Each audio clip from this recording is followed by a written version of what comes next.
All right, we're going to be doing something a little different in this video. I know you're used to seeing me working in my house, but I'm down here with my dad today. We're going to be installing this drywall in the ceiling. And what we have with us here today, we rented this from a local rental store. It's a drywall lift. Some people call it a panel lift, but it's a very simple, easy to use tool that's going to make hanging the drywall very easy. It may not be as fast as hanging off a scaffold or something like that, but it's definitely safer, and you could do it by yourself if you really had to. So let's get started. One very crucial step in hanging your own drywall is you got to make sure you smash that like button. It helps promote the video on the YouTube algorithm. All right, guys, so if you're not familiar with this channel, my name's Josh. And I'm an excellent laborer, and I like to show others how to be an excellent laborer and build their own house, save a ton of money. So I'm going to go over some of the parts on this drywall lift. So you first got these little, they're kind of like a hook to catch the bottom of the panel. That's where the panel is going to sit and rest. And then you got these locking mechanisms to where you can fold it up for when you get up on the ceiling. You'd pull those pins, pull it down out of the way. And then you got these catches on the edge. You roll that so you can see it. So your panel is going to be supported by these little arms that come out and hold it. And then you got this part here to where you can pull this pin and tilt it however way you like it. So if you want it flat, you can lock it in right there. And then if you want it the angle of the ceiling, you can lock it in like that. So these things are very universal. You can do all kinds of things with them. But when you go to load the drywall, you want it down as low as you can go. So right there is as low as we can go. And the most important part of the whole thing is the actual mechanism you do the lifting with. It's this crank, just like a big deep sea pole. It just winches itself up. I think this one's good for up to like 150 pounds. So very sturdy. This was one we rented. Like I said, it's not the one I own. I own a cheaper one, but came from Harbor Freight, definitely not as heavy duty as this. And the beauty is when you're doing ceilings, you can go ahead and crank that up as high as you want. It does up to, I think, 20-foot ceilings, so very helpful on very high ceilings. I'm going to tilt it down. Here's the base of it right here. So as you can see, it's just a nice tripod-looking base, and it expands probably about a good 5-foot section there. So it has a good base, so it can stay very sturdy. So first thing we're going to do is we're going to get this piece of drywall up here, cut the length, and that's what Gerald's doing now. And then we're going to lift that up on the lift. We got the layout every 2 foot on center, right here, right here. So that way when you're up there on the ceiling, you know exactly where your rafters are without having to guess. So make sure you do that before you get the panel up in the air. So before you put your panel on the ceiling, be sure to get what's called drywall glue. Several brands make it. There's Liquid Nails makes it. This one's Tie Bond. There's some others out there, a bunch of other ones, but just make sure it's rated for drywall, and then be sure to put a liberal amount on each rafter going across. It's very easy to do. You literally just do just like you would subfloor glue. Just put it on the rafter and just go straight across. I mean, the stuff you got to do to make a nice high quality job is not to be taken lightly. This glue will help support this drywall immensely over time. So definitely make sure you always use glue on drywall, very important. I should have practiced my yoga more. When you're up here twisting around, be very helpful. And on these cold days, this stuff squeezes out relatively hard. Oh, that's too far. You gotta try to guess 4 foot going across here. Okay.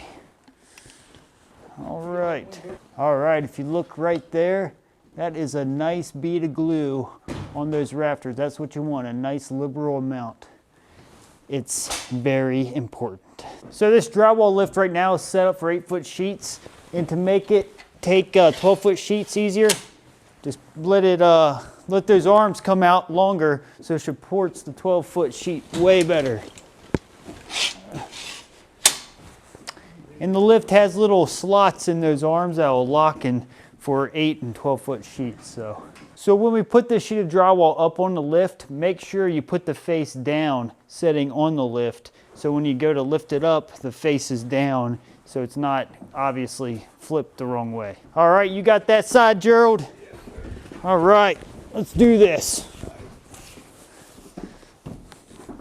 This is one of those times where having 2 people is almost a must. And my phone's ringing. All right, we got the drywall up on the lift. Now I want to show you how this works. If you can look back here, this is the finished side of the drywall, okay? And now you got the hooks on the lift that hold the drywall and the arms that's going to support it once it's actually up in the air. And if you look here, that is the base. And once we get it in place, this is the arm, or the, not arm, but the crank that actually lifts it up, and it just hoists it right up. Very simple, easy design, and it works great. So that's what we're going to do. I'm going to set the camera to the side, and you're going to observe me lifting it up in the air. Since you keep this tilted down to load the sheet onto the lift, we need to tilt it back up to try to match the contour of the vaulted ceiling. So to do that, you guys pull this pin out, and you just flip it right up to where you need it, and the pin's going to catch it. So now we're at the same contour as the vaulted ceiling. And then all you gotta do is try to shift it in roughly where it goes. Pretty simple to do. That's roughly where it goes. And then just try to anchor it as best you can with your foot. And just start cranking it up.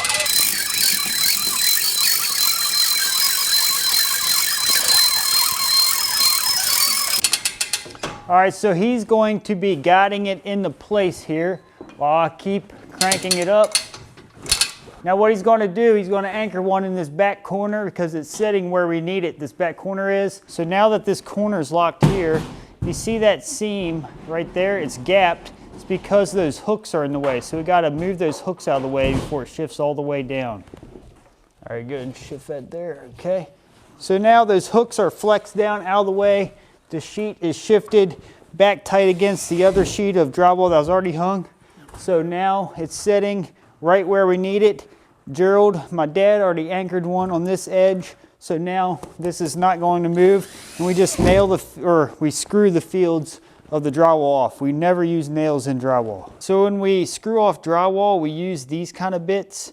So what they do, they don't allow the screw to be sunk too deep in the drywall. This will stop it from being sunk too deep. All right, now, like I said, we're going to go ahead and just screw it off. And since we got our little lines, we know exactly where the rafter is to screw to. This is where these impact drivers come in handy.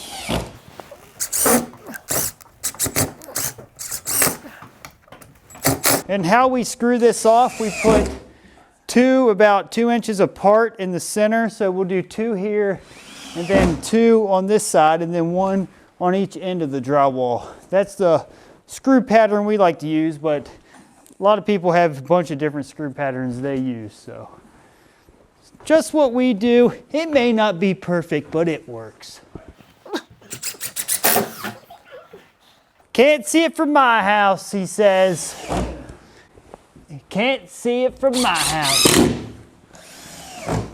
See, that's what happens when you put glue too far past the drywall. You're going to have to wipe it off because it sets up pretty quick. This stuff seems like it sets up in about 5 minutes. Now it's not tacky enough to stick to the drywall. All right, now that we got enough screws in this, we're going to go ahead, drop this lift so we can finish screwing off the rest of the field. All right, to lower this lift, it's simple. All you got to do is crank in the reverse direction that you did to crank the panel up. So instead of going this way to go up, we go backwards and it comes down. Ever so easy. And I tell you what, if you want a good shoulder workout, do this with one arm going up and down. You might want to alternate. You don't want muscular imbalances, I can tell you that right now. All right, there it is. And then when we get it down all the way, we're going to tilt this back to get it ready for the next panel to set it on. And that's how you hang drywall with a lift. All right, I want to show you how these little tips work for drywall. So we're gonna come up here on the ladder and let's see. We'll put it right here and then we're gonna drive it. So there you go. As you can see, I don't know if you can see up close, but it just went in till it couldn't go any farther, and it put it just a little bit further than the depth of the drywall. So as you can see there, right like that, it just countersinks them just enough. So when the drywall finisher comes by, they're not sticking up in the way. And that is what we want, guys. That is what we want. That piece of drywall is completely hung. And now all we gotta do is just keep going. Make sure you stagger those joints at least 4 foot apart. So a drywall video couldn't be complete without showing you how to cut a piece of drywall. So we need a piece of drywall that's 24.5 to make up the end of the wall.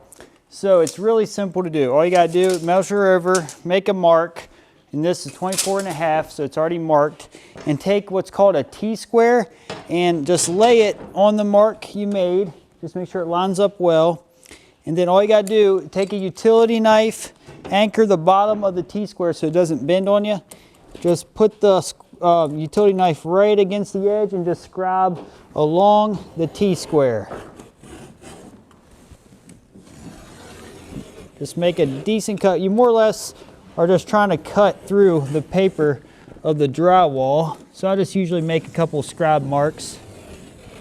And then you've got a nice groove down in that sheet. Then what you do next is really simple.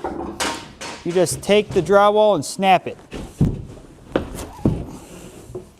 So now after you snap it, you just take your utility knife and run it right down in the groove of the drywall.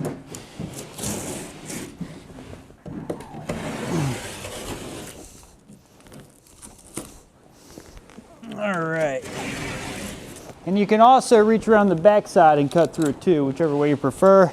So now we got a 24.5-inch piece of drywall. So that's how you cut it. It's really not that hard to do. After you do one, you're like, yeah, that's easy. But I cannot show you a drywall video without showing you how to cut it. All right, we're gonna hang the next sheet here just like we did that sheet.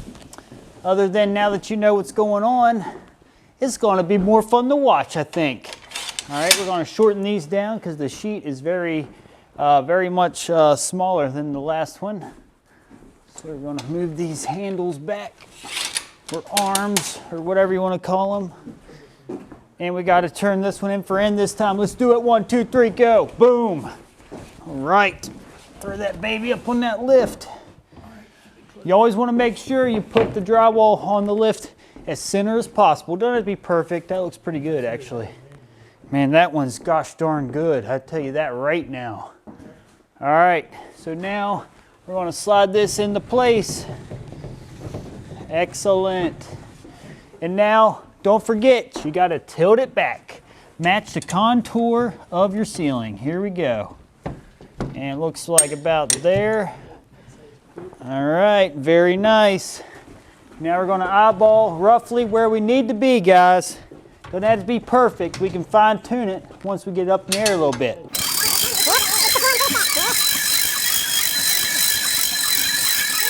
Use one arm for a workout. So now what he's going to do, he's going to get up there and kind of guide it. I'm going to fine tune it. But if you're doing this by yourself, you just have to crank it up till it's tight against the ceiling. Then you'd have to get up on the ladder and fine tune it yourself. But since we got 2 people, it's way easier. It goes 3 times faster. I don't care what anybody says.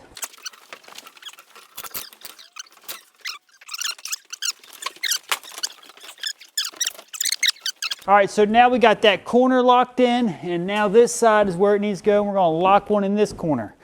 All right, we got the Ridgid Impact. I'm gonna put a link in the description below if you guys want one of these. I like mine. And now we just screw it off as much as we can until we have enough screws in it to move this lift. So we got several more we gotta get in yet. But you gotta do it. And you gotta get it done fast because time is of the essence. We ain't got all weekend to mess with this. And just a little tip is, if you're gonna rent a piece of equipment, be sure to rent it on a Friday because you only get charged for 1 day and you get to keep it all weekend. So it's a good bang for your buck. And I know there's a lot of weekend warriors out there, so it's definitely the most ideal situation. All right, we're gonna drop this lift down now. All right, guys, take a look behind me there. Look at that ceiling. Looking pretty good, huh? Not bad, not bad. We just gotta finish up this part next, which that's just gonna be a lot of cutting. Same process, probably do some of that by hand. We ain't gonna be using a lift for those little pieces, so. That's what we're gonna do to finish this up. And I wanna say I appreciate you guys tuning in when I release these videos. I appreciate all the comments, the likes. It really makes me feel like I'm doing some good in the world. And everybody needs that reassurance sometimes, but all right, well, I gotta get off here because I got a lot of stuff we're trying to get done here before the daylight goes away. So again, I appreciate it, and I'll be releasing another video here soon. I'll see you in the next video. Peace.